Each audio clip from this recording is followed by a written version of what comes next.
Good morning and welcome to TryHard Reading Corner 25.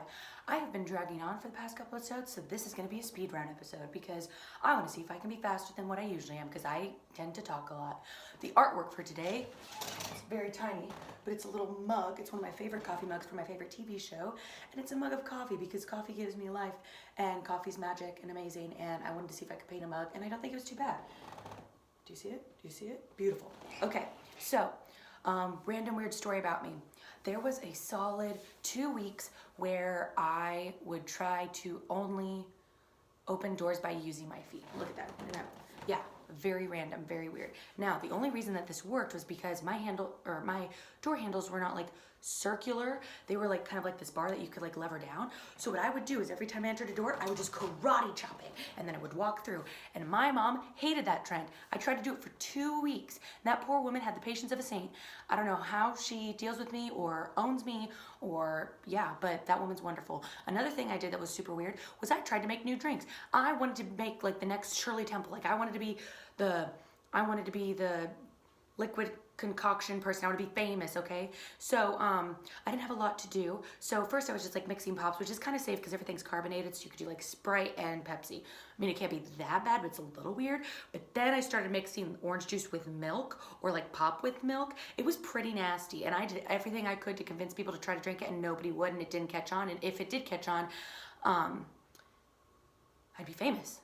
Right? So that was another weird thing I did. But those are random thoughts. And you know what? It only took me 2 minutes. It usually takes me 10 hours. So now we're going to read Wayside Story because I want to see how fast I can talk. It's Wayside Story. It's the best book in the world. I hope you love it because I love it more. Let's see what we're doing. We're getting very, very close to the end. And we are going to read Terrence. Okay, chapter 26, Terrence. Terrence was a good athlete, but a bad sport. Rondi and Allison were playing two square with a red ball. Can I play? Said Terrence. No, said Allison. You have to let me play, said Terrence. Louis says we have to share the balls. Well, we're not sharing with you, said Allison. Oh, let him play, said Rondi. All right, said Allison. We'll play three square. You better play right. I will, said Terrence. Allison bounced the ball to Rondi. Rondi bounced it over to Terrence. Terrence caught it and kicked it over the fence. You have to go get it, said Allison. Shut up, Dixie Cup, Terrence answered. Rondi ran and told Louis. DJ and Damien were playing basketball. Uh-oh, here comes Terrence, said Damien. Hey, let me play, said Terrence. Get lost, Terrence, said Damien. You have to share the balls. Louis says so, said Terrence. Okay, just throw it in the basket. Don't kick it, said Damien. I won't, said Terrence. First, Damien took a shot. It bounced off the backboard and through the hoop. Next, DJ took a shot. He threw it underhand, way up in the air, and it came down through the hoop without touching the rim. Then Terrence took a shot. He kicked it over the fence. You idiot, said Damien. Take a train, peanut brain, Terrence answered. DJ went and told Louis. Stephen, Calvin, Joe, John, and Leslie were playing Spud. Stephen was it. Everyone else had a number. Stephen would throw the ball in the air and call out a number, and a person who had that number the person who had that number would try to catch it. Can I play, said Terrence. No, said Calvin. You'll just kick the ball over the fence. No, said Joe. No way, said John. No, said Leslie. Sure, said Stephen. Newcomers are it. He gave the ball to Terrence. Just throw it up in the air and call out a number between 1 and 5. Okay, said Terrence. The children formed a circle around Terrence. A million, yelled Terrence as he kicked the ball over the fence. What did you do that for, said Stephen. Eat a frog, warthog, said Terrence. Stephen ran and told Louis. Terrence looked around. There was nothing to do. There were no balls left. Louis walked up to him, and he was followed by Allison, Rondi, Damien, DJ, Stephen, Calvin, Joe, John, and Leslie. What's the matter, Terrence, said Louis. There are no more balls left, said Terrence. Do you have a green ball? No, said Louis. All my balls have mysteriously disappeared. Darn it, said Terrence. There's nothing left to kick. Nothing left to kick, said Louis. Oh, I don't know about that. What do you think, Rondi? Is there anything left to kick? Rondi thought a minute, and then she smiled. She was missing her 2 front teeth. Yes, there is something for you to kick, she said. Well, where is it, said Terrence. Let me check with Allison, said Louis. Allison, is there anything left to kick? He winked at her. There sure is, said Allison. What, said Terrence. How about you, Damien, said Louis. Can you think of anything? Damien nodded his head yes. Well, what is it, said Terrence. He couldn't wait. DJ, we got anything around here to kick, said Louis. DJ smiled. Yes, we do, he said. Give it to me, Terrence demanded. I don't know if I should, said Louis. What do you think, Calvin? Should I give it to him? I think you should, said Calvin. You heard Calvin, said Terrence. Give it to me. Not so fast, said Louis. Leslie, should we give it to him? Oh, yes, I think he deserves it, said Leslie. Give it to me, Terrence repeated. Do you think he deserves it, Joe? Asked Louis. Yes, I think so, said Joe. What about you, John, said Louis. Definitely give it to him, John answered. Come on, said Terrence. Recess is almost over. We'll leave it up to Stephen, said Louis. Whatever he says goes. Let him have it, said Stephen. You heard him, Louis, said Terrence. Let me have it. Okay, said Louis. He picked Terrence up and kicked him over the fence. Chapter 27, Joy. Joy had forgotten her lunch at home. It was lunchtime. She was hungry. She didn't have a meal ticket. If she had had a meal ticket, she would have had lunch from Miss Mush, the lunch teacher. She have to be terribly hungry to eat a lunch made by Miss Mush. Even an empty paper sack would taste better, but that's how hungry Joey was. Damien hadn't forgotten his lunch. He had brought in a lovely turkey sandwich, a big piece of chocolate cake, a red crisp apple. All he needed was a glass of milk. He could get it from Miss Mush. Miss Mush didn't know how to ruin milk. Damien left his lunch on the desk and went to the end of the milk line. Joy didn't waste any time. She reached into Damien's sack and took out the apple. Then she spotted the turkey sandwich. She put back the apple, took the turkey sandwich, and then she noticed this chocolate cake. She put back the sandwich and took the cake. Then Joy had second thoughts. She put back the cake, and then she grabbed Damien's whole lunch. First, she ate the sandwich. It was in a baggie. When she finished the sandwich, she put the baggie on Jason's desk.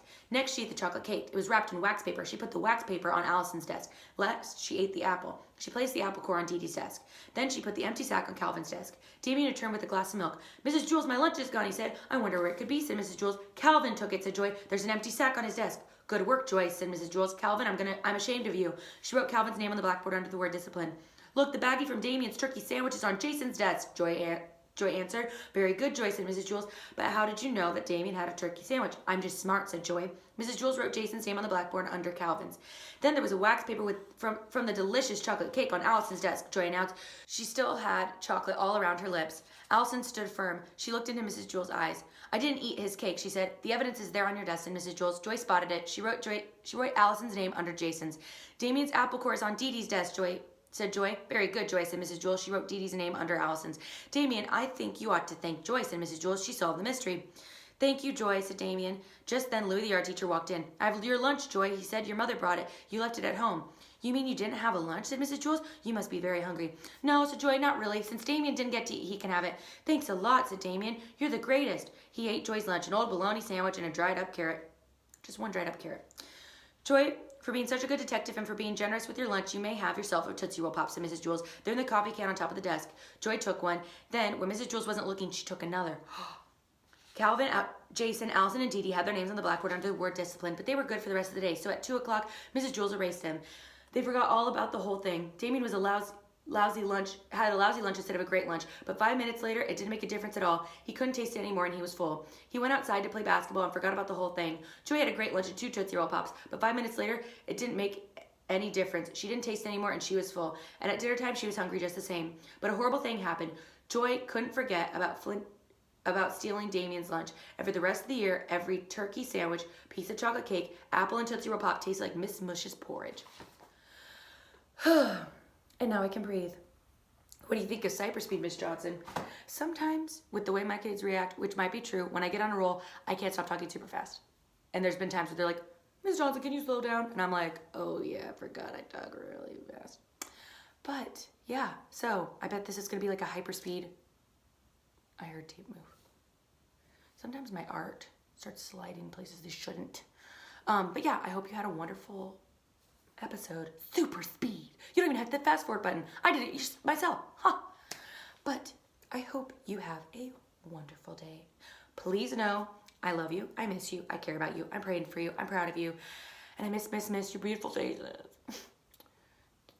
This is crazy that we've been doing this and rocking this for so long. But I have to say, I'm really proud of you guys. You guys are troopers. But yeah, I hope you enjoyed a fast-forwarded TryHard reading corner. Love you, miss ya. See you guys.